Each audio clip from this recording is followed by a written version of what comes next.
Olá, pessoal, sejam muito bem-vindos a essa edição especial do iCity Talks. A gente está aqui em Niterói, nessa cidade linda, e eu estou aqui com a Gabriela Costa, que é presidente da Associação de Terminais Portuários Privados do Brasil. E a gente vai trabalhar um pouco a discussão aqui da importância dos terminais. O nome desse podcast vai ser o protagonismo dos portos na economia azul brasileira, os protagonistas dos portos privados. E, Gabriela, obrigado pelo convite, obrigado por estar aqui conosco, por estar apoiando esse evento. Me conta um pouco primeiro, para iniciar um pouco, o que é o trabalho da Associação de Portos Privados do Brasil, vocês, qual que é a missão de vocês, como vocês têm fomentado esse setor? Bom, obrigada, Eduardo, pelo convite. É um prazer estar aqui com vocês. Sou diretora executiva da ATP e trabalhar com terminais portuários privados é falar, obviamente, de descarbonização e de inovação. São os terminais que hoje estão na vanguarda, né, no país, no desenvolvimento desses temas. Enquanto associação, hoje a gente tem 38 terminais associados. Esses 38 terminais fazem a movimentação de 60% de toda a movimentação portuária nacional, os nossos associados, mas os terminais de uso privado, de uma maneira geral, movimentam 64% da movimentação portuária nacional, para a gente ter uma ideia da representatividade que eles têm, né? Então, ano passado, durante todo o período de 2024, foi movimentado 1,32 bilhão de toneladas. Desses 1,32, 845 foram feitos pelos terminais de uso privado. E esse tipo de movimentação vai desde a soja até, eu gosto de brincar, a roda gigante, que foi movimentada na semana passada em um dos nossos terminais, a roda gigante de uma cidade em Santa Catarina. Então, a gente tem realmente a entrada e saída de todo tipo de mercadoria e isso impacta muito a balança comercial brasileira. Esses terminais, hoje, eles representam 60%, mas os nossos associados, Eduardo, dentro do universo de terminais de uso privado, representam 90% da movimentação dos TUPs, que é o que a gente chama, né? Terminais de uso privado. E isso demonstra realmente a representatividade, porque a gente tem ali grandes empresas, né? Petrobras, Transpetro, Vale, Porto do Açu. Então, são empresas realmente que representam a movimentação portuária privada nacional. Legal. Bom, economia azul, os grandes setores econômicos são os portos e hoje o óleo e gás, né, que são os setores que movimentam a economia e os setores que também têm um impacto ambiental, mas a gente já vai falar sobre isso. Eu queria começar perguntando para você como que você avalia o papel do capital privado no desenvolvimento das cidades litorâneas, das cidades que têm seus portos, né? Porque a gente está falando aqui um evento, quando a gente fala em cidade inteligente e cidades que têm portos é uma cidade dentro da cidade. Mas como que o porto, ele vai ter, qual que é o papel e o protagonismo do porto para a cidade? Como que você vê isso? A gente tem um estudo, inclusive, para te responder essa pergunta, que foi desenvolvido pela ATP, que demonstra justamente qual é o impacto nos municípios que os portos se instalam. Existe um desconhecimento muito grande das atividades portuárias. E o porto já está aqui há muito mais tempo do que muita gente, né? A navegação foi o primeiro tipo de transporte que a gente teve e, por óbvio, os portos para que esses navios chegassem e desembarcassem pessoas e cargas, enfim. Durante muito tempo, o porto ficou conhecido por ser um lugar ruim, né? Onde você tinha atividades que não se integravam com a cidade, que na verdade a cidade queria esquecer, né? E com o tempo, as pessoas foram entendendo a importância que a infraestrutura portuária tem para o país e para a sua região. O desenvolvimento que um terminal instalado num município traz para esse município é enorme, por dois motivos. Primeiro, porque ele gera uma quantidade de empregos muito grande, e hoje no país todos os terminais autorizados geram mais de 400 mil empregos diretos, então é uma oportunidade, né, para as pessoas que estão naquele município, mas ele traz muita renda. A gente tem que lembrar de que muitos impostos que são gerados no porto ficam naquele município. E isso faz com que o município realmente cresça com o porto. Então, muitas cidades já estão percebendo a importância que essa relação tem, e os portos também estão percebendo a sua parcela de responsabilidade em aproximar a sociedade. A gente chama isso no setor de relação porto-cidade, que é justamente medidas que os portos vêm tomando junto com as prefeituras de aproximação, né? Então, corridas que são feitas patrocinadas pelos portos para poder trazer as pessoas para conhecerem, né, um pouco da infraestrutura local. palestras que são feitas pelos portos para levar o conhecimento à comunidade. A gente tem diversos projetos interessantíssimos de associados nossos, desenvolvimento de hortas junto à comunidade, auxílio em creches, né, da comunidade. Então, existe um reconhecimento da Um população retorno. de que aquela atividade é importante, mas também o retorno da atividade portuária, entendendo o que precisa realmente trazer para perto a comunidade daquele município. Legal, isso é bem interessante, porque mostra essa inversão que você comentou do passado, de como era visto, de como está sendo hoje. É um processo, né? É uma Sim. transformação.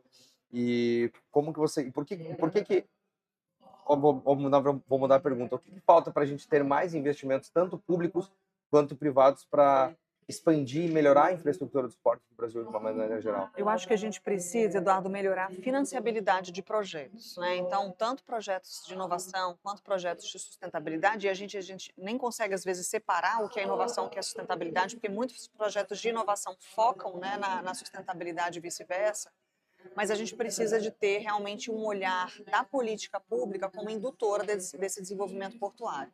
Hoje a gente tem algumas possibilidades de financiamento no setor, desde da BR do Mar, o Fundo da Marinha Mercante, que antes era exclusivo para utilização só para embarcações, possibilitou a utilização desse fundo para a infraestrutura portuária também, e a gente já tem alguns projetos aprovados, inclusive, mas agora estamos esperando que esse fundo tenha alguns requisitos para que novos projetos voltem a ser aprovados.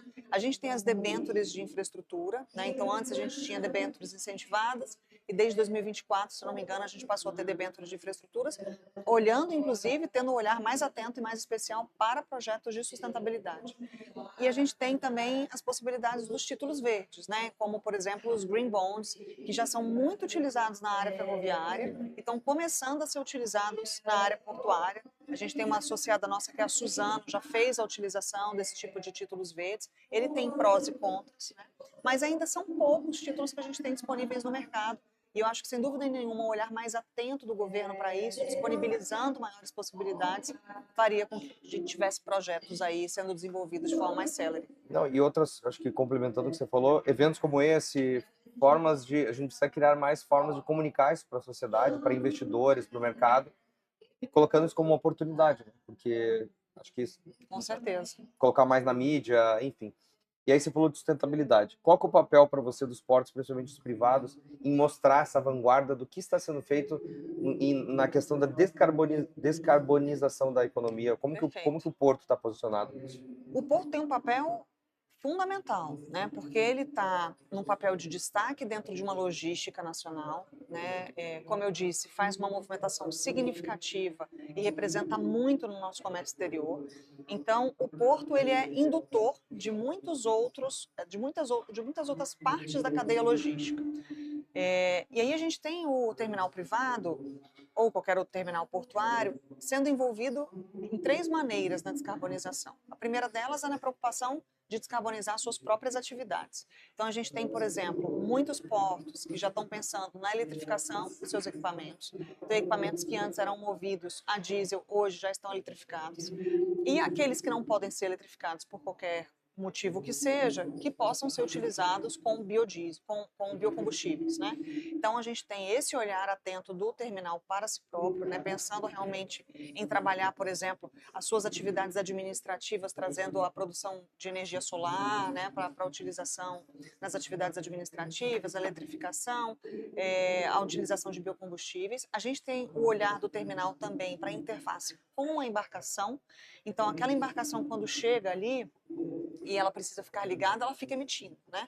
E ela fica ligada não porque ela precise se deslocar, mas porque ela precisa dos motores internos estarem funcionando para atividades que são intrínsecas do dia a dia da embarcação. E a gente tem alguns terminais já se preparando para receber embarcações que possam ser conectadas na rede elétrica. A gente chama isso de OPS, que é o Onshore Power Supply, ou seja, a possibilidade de você ligar esse navio numa tomada, ele poder desligar os motores e não ficar emitindo durante o tempo que ele estiver ali.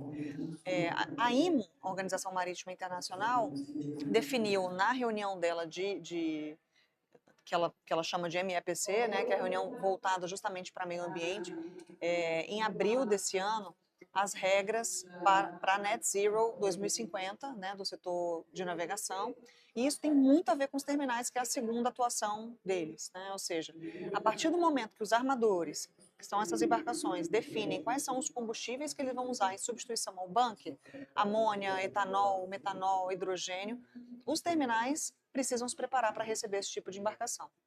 Seja porque vão precisar, de alguma forma, abastecer essas embarcações, que é o caso de alguns dos terminais, ou seja, vão precisar armazenar esses combustíveis, e investimento em infraestrutura de armazenagem varia muito de um combustível para outro, seja porque não vão abastecer, mas vão receber essas embarcações cheias daquele combustível.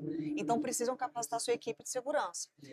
Os incidentes com amônia, eles são diferentes do incidente com metanol ou com etanol. Então, a equipe do meu terminal precisa estar preparada para receber as embarcações com esses combustíveis. E o terceiro envolvimento dos terminais é no que diz respeito a terminal sendo um produtor, né, de um biocombustível, por exemplo, fazendo parte dessa nova rede energética que a gente está desenvolvendo. E aí a gente tem, por exemplo, o caso do Porto do Açu, Porto do Pecém e Porto Piauí, que começaram, e o Porto do Açu e Pecém já estão mais avançados nesse processo, que é a própria produção do hidrogênio verde para exportação, né? Ou seja, eles são condutores realmente dessa produção de combustíveis limpos, sendo esse o terceiro pilar de envolvimento dos terminais, né, fazendo parte, de fato, da produção. Então, são 3 frentes aí que os terminais estão atuando na É descarbonização. uma grande oportunidade do setor elétrico, né? Porque vai ter uma demanda de infraestrutura para alimentar as embarcações absurda, né? Assim Enorme. como as cidades estão se adaptando para o carro, para o veículo elétrico, né? Cada vez mais.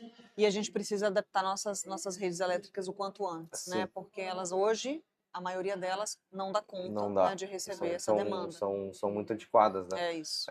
Aí sai uma outra discussão que vai longe. É isso. E isso tem a ver com a migração da matriz energética também, como você estava comentando, né? Como que você vê a importância de fazer essa migração na matriz energética para as embarcações? O setor de transportes hoje, ele é responsável por 11% das emissões no Brasil.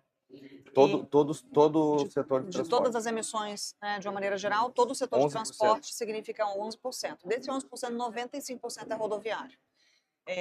Se a gente não pensa, né, o reequilíbrio da nossa matriz, não faz sentido a gente estar trabalhando descarbonização de forma individualizada. Por quê? Porque a gente vai ter cada vez maior produção, a gente vai precisar exportar cada vez mais, e tomara que seja assim, e a gente precisa levar essa carga, principalmente num país onde eu tenho uma produção de commodities agrícolas maior, no interior do país, eu preciso levar essa carga para a saída pelos meus terminais. E não só para a saída, mas muitas vezes até para uma cabotagem, que é o que a gente chama nesse transporte entre portos no país. Tem um dado bem legal sobre isso. A Cargill fez há uns 2 meses o maior comboio já feito no mundo, aqui no Brasil, com 36 barcaças, transportou mais de 110 mil toneladas. Para você ter uma ideia, só esse transporte tirou 2.300 caminhões das estradas. Isso é 2.300. Esses caminhões juntos emitiriam mais ou menos 2.700 toneladas. Eles fizeram, em todas essas barcaças, a emissão de 130 toneladas. Para você ver a diferença que é. E a gente não está falando aqui que a gente vai tirar a carga do setor rodoviário, até porque isso é impossível, né? Num país como o nosso, com as dimensões do país, das dimensões que é o Brasil. Mas esse equilíbrio, ele é fundamental para que a gente trabalhe cada modal dentro do seu potencial, do seu melhor potencial.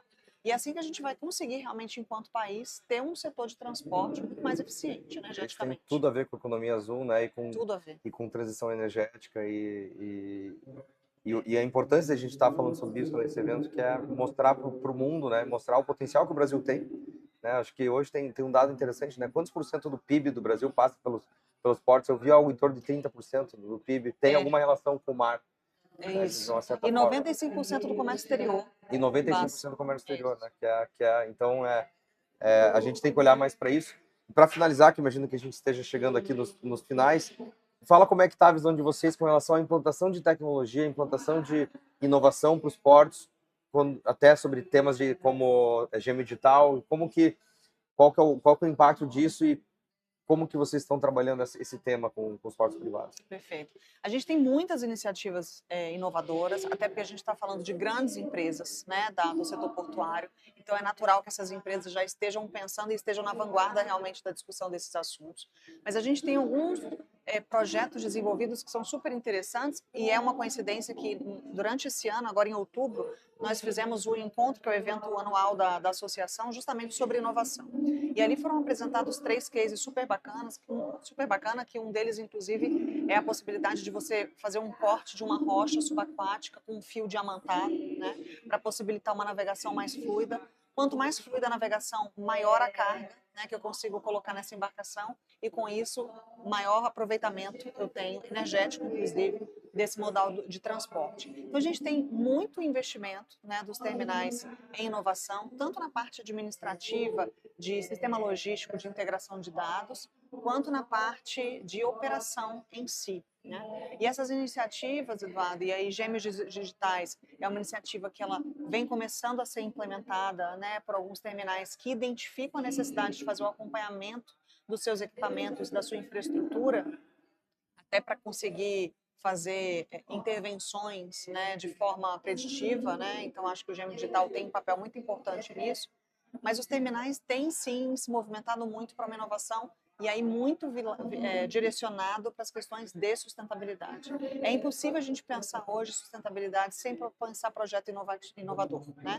Então, eu acho que a própria eletrificação dos RTGs, né, que lá agora já é comum, mas lá atrás foi uma saída super inovadora. Os onshore power supply, que são essas possibilidades de você ligar, né, a embarcação na energia, também são iniciativas inovadoras dos terminais, que aos poucos vão ficando mais conhecidas e sendo utilizadas por outros terminais, mas os TUPs, terminais de uso privado, estão sempre à frente aí dessas inovações. Normalmente puxam, né, o público, O setor. o público vem depois, né? Primeiro o privado vai lá, testa, inova e o público vem depois.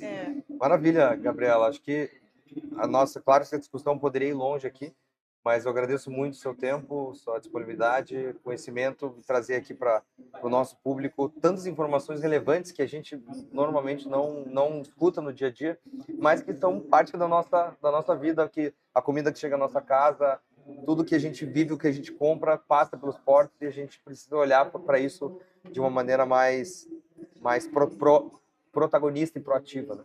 Obrigado, Gabriela. Imagina, eu que agradeço. Qual que é o site para quem quiser conhecer um pouco mais o trabalho da ATP? Isso. ATP? ATP Portos Privados, né, no Instagram. ATP Portos ATP Privados. Portos Privados no Instagram. Isso. E eu acho que o Instagram é onde a gente vai ter maior quantidade de conteúdo. Já está ótimo. Né? Maior quantidade de conteúdo, porque ali o pessoal consegue acompanhar em tempo real as nossas atividades e aí por lá também todo o contato, né, que precisam ter com a nossa associação. Eu queria te parabenizar pela realização do evento. Acho que eventos como esse são importantíssimos para a gente não só debater, mas fazer que o discurso realmente passe a se tornar cada vez mais realidade no nosso setor. Então, parabenizar vocês pela realização do evento e dizer que vocês contam sempre com a ATP. Muito obrigado e obrigado a vocês que estavam nos acompanhando. Até a próxima.